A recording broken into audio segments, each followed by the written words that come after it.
Данное видео будет про подарочные карты Space ID. Допустим, вы выиграли по подарочную карту. Где вы ее можете найти? Заходите на сайт Space ID и вот тут вот в углу в разделе My Domains, либо любой другой можете кликнуть. Далее переходим в Name Services. Здесь у нас отображаются, видите, разные сети, в которых у вас есть домены. И вот тут вот в конце, в последнем столбце, есть отображение количества кредитов и количества подарочных карт. На них можно кликнуть и посмотреть, что с ними можно сделать. Во-первых, это, конечно, можно выпустить подарочные карты, просто кликнув плюсик и нажав Mint. У вас спишется, соответственно, чуть больше $5 за карту номиналом в $5. Либо, если у вас есть подарочная карта, она будет отображаться вот здесь. То есть в данном случае отображается, что у меня 2 подарочные карты номиналом на $5. Если я хочу их использовать, то я кликну вот сюда вот плюсик и нажимаю Redeem. В данный момент у меня уже есть 5 кредитов, поэтому нажимать сюда я не буду, но позже я покажу, что с ними можно сделать.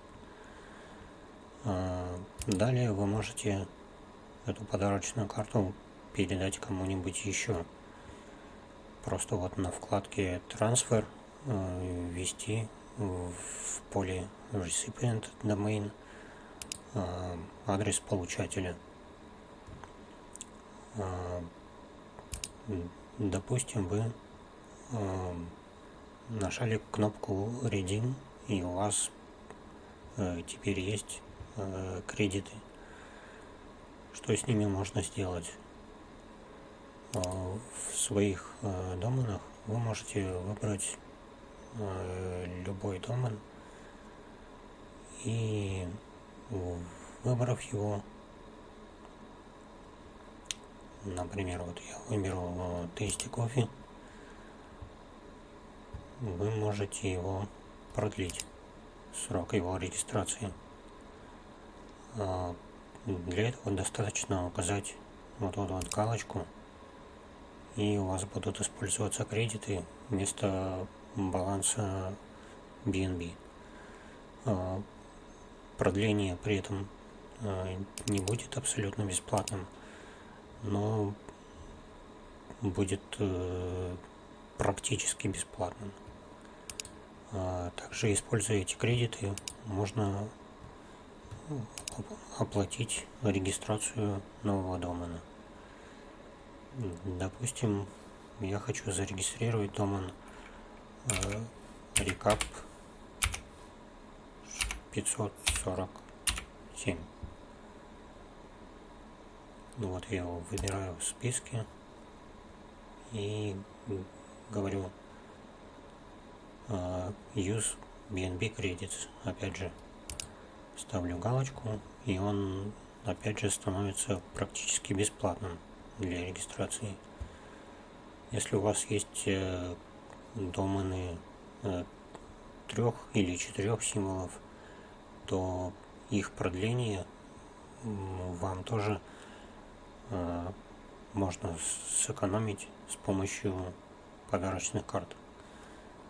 Но для продления домена, то есть вам просто их нужно будет гораздо больше. Либо вам нужны будут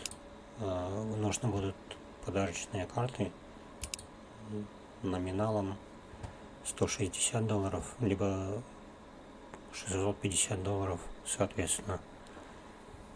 Так, и поскольку мы уже перешли на вкладку с элемент маркетом, здесь я хотел просто показать, что если вам подарочная карта не нужна, вы можете ее попробовать продать на Element Market, TAFU, либо другом NFT маркетплейсе.